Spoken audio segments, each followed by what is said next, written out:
On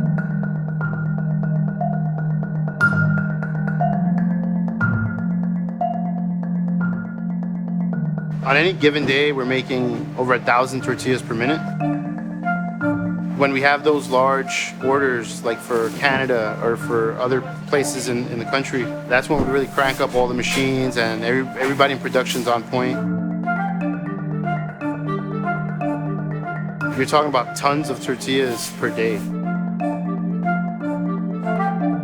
In our community, people go where they know there's success or the next guy, oh, he put a tortilla factory, he's doing great. So instead of opening one in Queens, it was like, oh, well, just put it 2 blocks down. Like, you know, this was just it. This is where everyone decided to put their tortilla factories. And there was just so many that it became the tortilla triangle.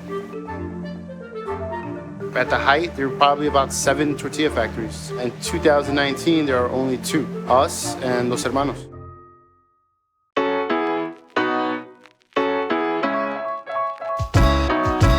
My name is Nelson Carrera. I'm Miguel Carrera. We're here at Mi Barrio Tortilleria. One of the oldest tortillerias in New York City in general, probably the first in Brooklyn. We're from a small town in Puebla called Piaxtla. That's the namesake of the tortilla. My dad came to this country and actually worked at this precise company as a driver. Fast forward some years, he took a leap of faith and opened a cheese plant. And about 10 years ago, I came in with my brother and we purchased the company that he used to work for. Every morning and every afternoon, I'd see the doors here, and every day we'd see less and less people come in. And we gradually just saw what used to be an empire pretty much just decline. And you know, there was just one day where there was an opportunity to buy out the company. And you know, on Friday I was making cheese, and on Monday I was making tortillas.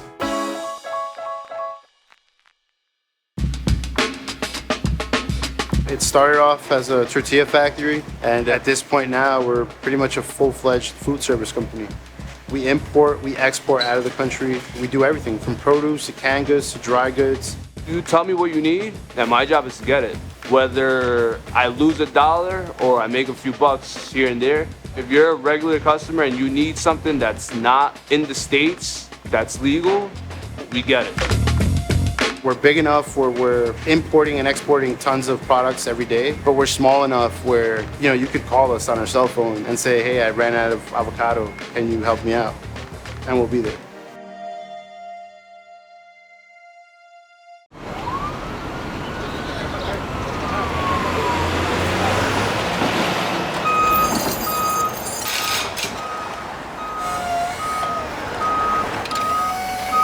So it's, yeah, definitely 7 a.m.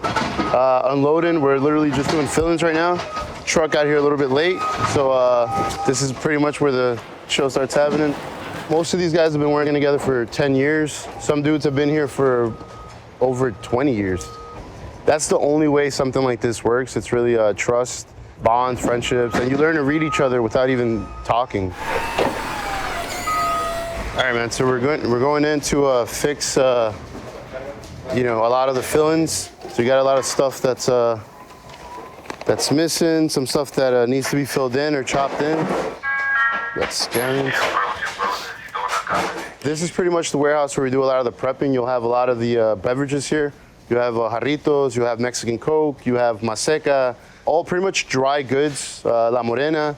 Here, it's pretty much just what we use in one day. We're gonna sneak through this. You have a full skid of Spanish onions. You have avocado. Some of this stuff is green, some of this stuff is ready to go.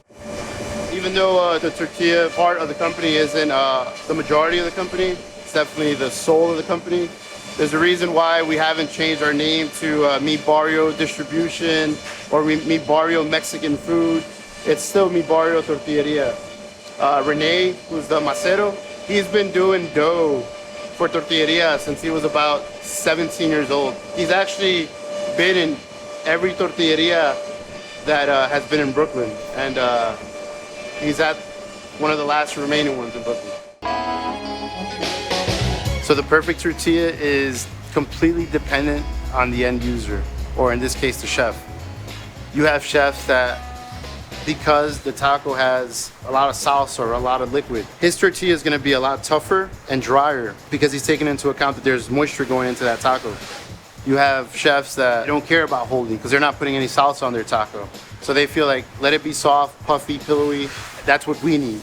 So really, we've learned that there is no perfect tortilla. There's good tortillas, of course, but it's all dependent on the chef.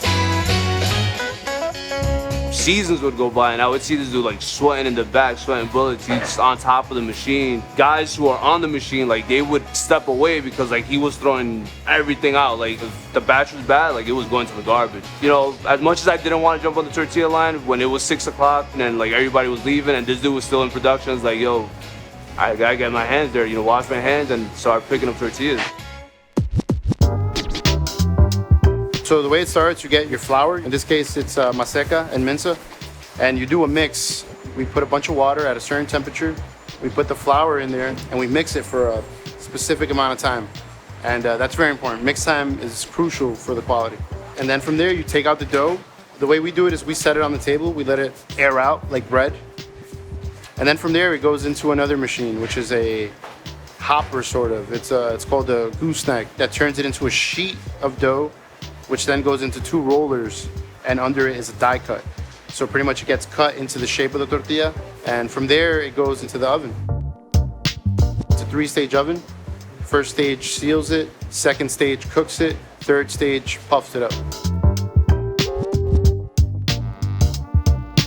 All right, so after you get the tortilla through the oven, it reaches this, which is just a cooling conveyor. And all that's happening here is the tortilla is actually coming out. It's ready to eat. You can literally eat this off the conveyor. All it's doing, you're just buying time. It's cooling the tortilla enough so that by the time it gets to the packers in the front, it's cold enough so it's not burning anyone's hands. And it's also not melting the poly bag that it's being packed into. This is the last point of the production before it goes into the box. So these are the ladies that, if there's anything wrong, will go back there and tell the macero, look, you know, the dough, the tortilla seems a little too hard. It seems a little too soft. It seems a little too brittle. So this is literally, you have 4 people that are packing, but they're also inspecting your product. So just like, you know, you have a team of strong guys, you know, helping us out with loading the trucks and prepping the orders, you have a very, very strong team of women here that make sure that our main product, the most important product, is to perfection pretty much.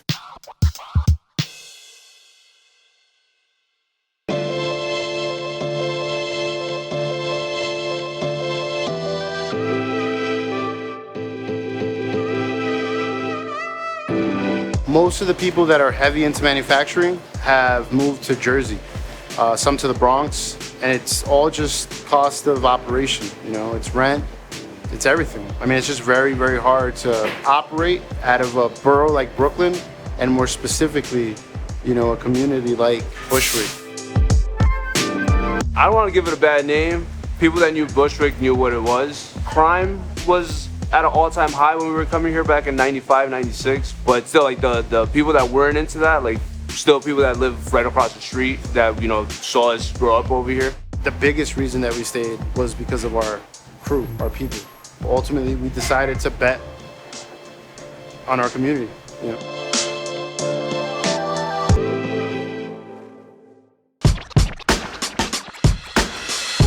All right, so we're on Flushing. Cross street is Bushwick.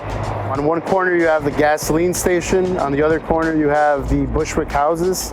So back in the day, man, this was you know, not even talking extra. Definitely one of the toughest neighborhoods in Brooklyn. Murder rate, crime rate, definitely one of the highest in the city. South Bronx, Bushwick. Even now, man, people don't know that, but literally where we're standing now, it's still one of the highest crime rates in the city. All right, so we're making a left on Myrtle. Regalo de Juquila. It's Javier's spot. It's one of the last holdouts in Bushwick. Really good food, really good environment, and no frills.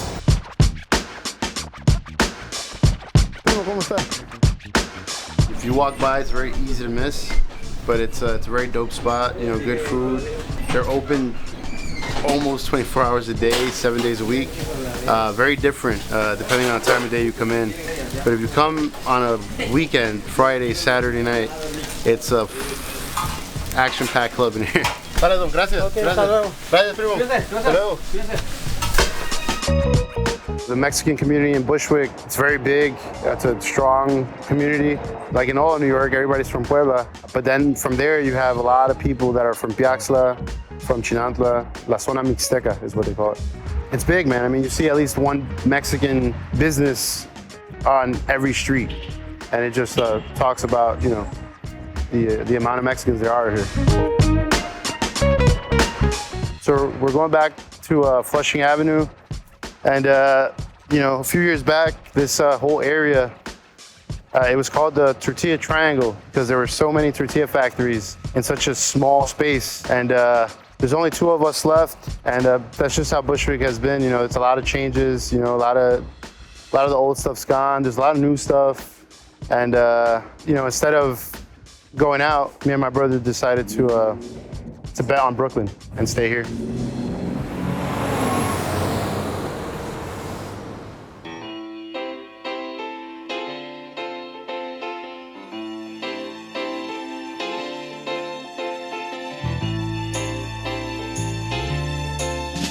Before there was Fresh Direct, there was my dad going in his van to these like apartments and houses. He would go in and say, hey, I got tortillas, I got bread, I got cheese, I got this. And, you know, he would take us along. We would be his co-pilots. Well, we definitely bump heads every day. I mean, it's without a question. As soon as we leave, like all right, bro, I'll see you later. Oh, yeah. Oh, where are you gonna go? We're gonna go to this restaurant. Oh, yeah, I'll catch you guys over there. We're gonna go to the warehouse, grab a few drinks. You know, it dies once we leave this warehouse. The biggest perk to running and operating a business like this is you get to grow together, you know? It's probably the best thing you take out of this.